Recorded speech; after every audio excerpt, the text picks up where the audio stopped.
Testing 1 2 1 2 3. Hello 1 2. Hello 1 2. Testing 1 2. Hello 1 2 1 2. And we're rolling. Geoff Dart. Hi Drew, how are you? Oh, great, mate. Really, well... Raring to go. Yeah, I'm stoked you're here for a couple of reasons. Yeah. You might not know, but in the last few weeks of me doing this podcast show, I've had... I just ambushed my dad with it only a week ago. Mm-hmm. We were driving up to see the State of Origin footy. Yeah. And I packed it all into our car there, and I said, Dad, this is what I haven't told you for a couple of months. I've been doing these shows, yeah? Yeah. And obviously he's from another generation. He's from a generation where, everything was different, recorded, to analog tape and or put on the radio, and now it's just in all places. Like I couldn't even, it's just actually hard to describe what this is all about, you know. But the fact that it's sort of found by people looking, it's not sort of spread across It's just there. It's everywhere. Yeah. Absolutely everywhere, yeah. So it's really interesting to have you here, mate, because I'm kind of like you a little, and I like to think that I've seen the old simple days, just like your son Steve Dart, who was on here recently. Yeah. Why us, mate? We've seen the old simple ways, and now we're in this cool, but yet really hard to understand. Well, it's different, it's totally different from what it used to be, If you go back to when I was starting out, it was, as you say, analog. The studios, recording studios were very basic, 4-track, and then it went to 8-track, and, it was, everything came out and had to be dubbed and all that sort of stuff to give a decent sound. Yeah. Now, everything's it's there. Yeah. Absolutely there. You go and do a show somewhere and the beautiful sounds are coming out all over the place. It's fabulous. Yeah. But I was talking to Jenny Webber also from Channel 9 on this the other day, from Channel 9 Brisbane, and I didn't realise it's the same for her as well. So she started her career 23 years ago. Yeah. When they made TV commercials, it was all one take, like it was for you. Yeah. When you had to be very well rehearsed before you put any music on. That's right. Kids today, they could never comprehend just how difficult and how, as a band, a group of guys. So I haven't even introduced you yet. Well, I'll tell you what, but yeah. Drew, when I was in Melbourne, I started in Melbourne and did some work at Channel 9, did some singing there. And Channel 9, to get echo, they used to put a pipe down to the toilet. Right down the toilet, that gave them natural echo and feed it back into the control room again. That's how they did the echo. That was amazing. In the television studio, that was the first thing they were doing with sound. Isn't that incredible? Really amazing, yeah. So to do vocal singing, they wanted some natural reverb, better than the room they were in. Yeah. Unreal. Oh, yeah. The room was there. The television studio was very dead, to record that sound. So they sent it down to the toilet and brought it back again. And that's how they got the reverb. That's the stuff. That's the stuff that Quite amazing. Unbelievable. Hey, so what, where do you start with someone like yourself, mate? Well, can I ask you, how old are you? Well, I'm 75 now. Wow. I'm 75. I don't feel it. Yeah, you're right. Yeah, that's my next one. How do you feel? I don't feel it, but that's the way. The years go by. Yeah. I go back to when I was back in my teens. It's all started back there with, rock and roll. When rock and roll started. Rock and roll was a new thing. Yeah. Before that, all the kids were very reserved and it was very family orientated. And all of a sudden, along comes Bill Haley with Rock Around the Clock, and the kids say, "Wow, what's this sound?" Yeah. And it really, and then Elvis Presley started. Who's this guy on television with this, moving hips around? It was unbelievable. Yeah. A new generation. I watched this show, The Magicians, Penn and Teller.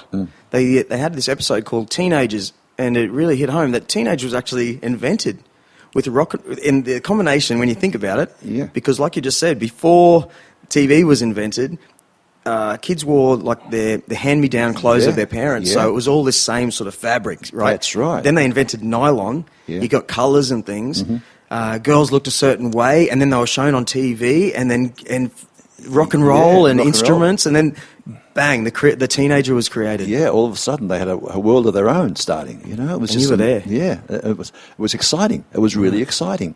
We started singing. I started with a couple of friends of mine. I was working at a bank And every Tuesday, they used to have a pop concert in the Melbourne Town Hall because rock and roll had started. And I looked at it and thought, gee, that's so good. You know, I'm just a square guy in a bank. I reckon I could get into this. Yeah. So did everyone? Did all your mates? No. The feeling was there, but I had a music background. So, you know, I'd learned piano very strictly and all that sort of stuff. And I got a couple of my mates together, and they were two boys in a choir, and said, let's put a band in, let's put a group together. Wow. And so we started rehearsing and singing, you know, and it was good fun. Yep. And we had this 2-track recorder, so we put a couple of songs on the recorder, you know, and we thought, well, how are we going to get started? What do we do? And in those days, the big dances, of course, were big town halls. And you'd have 200 or 2,000 people, the girls on one side and the boys on the other side. You'd have a 16-piece band on the stage, and they'd be playing all this sort of jazzy sort of music. And you go downstairs to the basement, and they're playing rock and roll. So it was the two different sort of fields going on. And so we decided, well, we're going to try and get out. We're going to sing on this show if we can get there. So we contacted the guy and said, who ran the show, who ran the dance, and said, can we come and sing on your dance? He said, what do you do? I said, well, we sing. And he said, well, what do you sound like? So but you didn't say rock and roll? No, I didn't say rock and roll. Okay. I said, I played me tape to him over the telephone. Okay. And he said, yeah, come up next Saturday night and have a sing. So we went up there and sang on the Saturday night in front of 2,000 people. And it was frightening, but it went. It worked. But it worked. It worked. Was the orchestra still behind you, or was it your own show? No. Yeah. The orchestra, we went into Alan's Music in Melbourne and bought these band arrangements and gave them to the orchestra and said, there's the band arrangement. Let's go. But it was in a sort of a 4/4 style rock and roll. Yeah, it was rock. It wasn't rock, it was swing. It was more swing. In those days, they were doing swing. Rock and roll was downstairs. Right? I get you. So the stuff we were hearing on the radio, apart from the rock, was more the old traditional sort of 40s type music, you know, swing. Yeah. And we sort of modelled ourselves on that at first, because that was sort of very musical. Right. The rock and roll was sort of beady, but we're a bit more musical. It wasn't until we found out later that the rock and roll was the way to go. Then we got all really good. We found the niche in rock and roll, and we were able to mix both of them. Which led to us getting jobs on radio, and we cut this acetate record. And now acetate was like an old plastic record, and they used to put the sound on by putting a needle on it, and it would produce the sound into the record. Isn't that incredible? It was plastic. It would last about a week if you were lucky. Really? And we got that record. We did a show on 3DB station in Melbourne. Got the record. Went to Channel 9 and asked for Tom Miller, who was a producer at Channel 9 in Melbourne. And he said, let me listen to the record. So we took it away. And we never heard from him for about a month. Nothing. Not a thing. We thought, oh, blimey, what's going on here? Let's go and get our record back. Yep. So we went back and saw him. And he said, look, I didn't get much of a chance to play it, but come in next Tuesday into the studio and we'll have a listen. We went the next week. And he wasn't there. But there was a guy standing there. And his name was Hori Dargi. And Hori Dargi was part of a very famous group that travelled around the world and were contracted to Channel 9. Hori Dargi said, listen to us. He said, okay, come round to my office. We walked into his office and he offered us a contract. And that was it. We started at Channel 9. Just like that. Just happened just like that. Joe, when you say started at Channel 9, what does that actually mean? To be a house band? Well, no, actually what he was, he became the manager of a thing called Talent Promotions of Australia, which his job was to find talent to go on television. Oh. That was his job. And once we signed with him, he then sort of got behind us and we did shows around Melbourne at Savoy Plaza, Federal Hotel, to get the experience. And then when he found we had the experience, after about 6 months, he said, right, let's try television. And he booked us into a show called Thursday at 1, which was an afternoon type program, a ladies program really, a magazine type program. But then Bert Newton, who a lot of people know now on television, was then brought across from Channel 7 to Channel 9 to do a show called Swallow Show. It was a rock show. And we were called the Hi-Fis in those days, and the actual show was a hi-fi club. And they thought, well, Hi-Fis, here's a group called the Hi-Fis, let's make them the resident group in the club. And so we got a 13-week contract to do that show. Jeez. And it was some of the stars, those people, are still going now on television. Frankie Davison is still going now around the clubs. He's still here. So that was the golden era of television that was great. Television style was just showing up. It started in 1956. Characters. It changed Australia. Right. They brought television in for the Olympic Games in Melbourne, and people used to go. people, they couldn't afford to buy them. They were so expensive. And they used to go to the record shops in the town and all sit around, and watch television in these electrical stores. Yeah. And but that was exciting. It was really the dawn of television in this country, which was really fantastic. And there was great opportunity. Great opportunity. Yeah. So that's how it all started, Okay, so to your... What sort of high school sort of thing were you... High school? Oh, I didn't go very high in high school. I won't believe me. But I'm more like your mates around you. You see, you kind of fell into something like, here we go. And meanwhile, rock and roll was getting big, and you, no doubt you had friends around you going, oh, jeez, I should have taken up that piano. What was that like? Well, it was good. It was exciting. It was, it was different. It was different. Most of my mates were going to be doctors or something like that. I didn't. My dream always had been to get on stage. I mean, that was the way it was. As a kid, I'd learned piano, and music. I had a bit of a gift for music. I was a good little player in piano, and I just had this desire to get on the stage. And my ambition was actually, I wanted to be a concert pianist, but it never happened.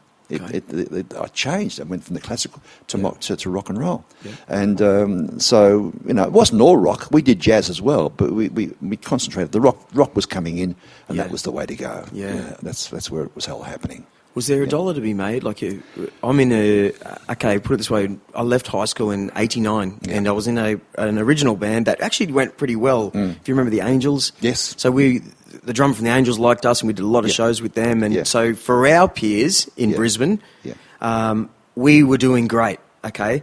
But of course, there was no one was making any money, but not that it was even... it was all about girls, let's face it. We got paid. In those days, we got paid to do a show, or if we did commercials, we got paid a basic fee to do the stuff. It wasn't. No one was making big money in those days. Like people like Graham Kennedy, who was a big star, he was making money, a lot of money. Yeah. But the average guy, doing a show, going out and doing some clubs, you were making wages. That's all you were making, just wages. Okay. It wasn't a big money thing. It was just the experience of being there more than anything. That's right. Yeah. I just wanted to know because as the older I get, I'm 42, so I'm seeing music. I consider that in the 90s. So the Angels would actually make a lot of money with show sales. You remember when pubs had 1 million car spaces? Yes. And say through the 60s and 70s, people would drive, and the cars would be everywhere, surrounded by a pub. There's a few pubs in the Gold Coast still that are like that. Yeah. But there's massive car parks in a pub in the middle, and and hundreds of people would show up to see these things. Well, it used to be the dances were the thing in those days. People came to the dances. In Melbourne, like where I was, the north of the city was like the rock and roll area, and the south of the city was the jazz era. So you had the two different styles, So all the jazz guys, coming in their corduroy pants and also their jackets were coming in. Up the north, they all their slick hair back, the tight jeans, and that was all happening that way. So it was two different types of people in the same city, and that was the way it was going, and it remained that way a fair while, and it probably still is that way today. Hey, what happened to us then? Because when I look back, I found a photo of my old man just the other day, and he looks like a cool, I don't even know, rock and roller sort of type, Yeah. But why is everyone dressed like a dag now? Do you know? Or actually, going back to the teenage idea. Obviously, there was a war just before that. Okay, so people came out of the war with a bit of a military. Same with our surf clubs. Yeah. People were the way you sort of did things in the 10 years after was to be like in a military style. Yes. Okay, and there was this sort of rebuilding of all things.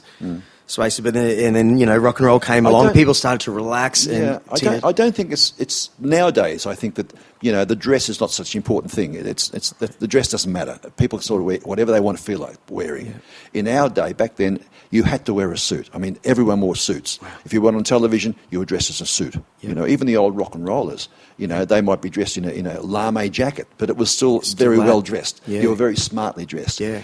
When we were doing television, we were fitted out with uniforms and so so forth, but it was always suit, tie. It was, I mean, even if you go into the 60s and you got the Beatles started off wearing suits. I mean, you get the Beatles suits. I've still got one now, a Beatles suit that they used to wear with the tie. It was, They were all well dressed in those days. It was really cool, The dress, we had the bodgies and the widgies in those days, and the bodgies were the guys with the tight pants, and all that sort of stuff, and the high heel. They had the high heel boots. Yeah, right. And the widgie girls was all. Well, you go and watch Grease, the movie. Were the Grease widgies now. the girls? Yeah, so the bodgies. widgies. Okay. You go and watch Grease. Have a look at Grease. Yep.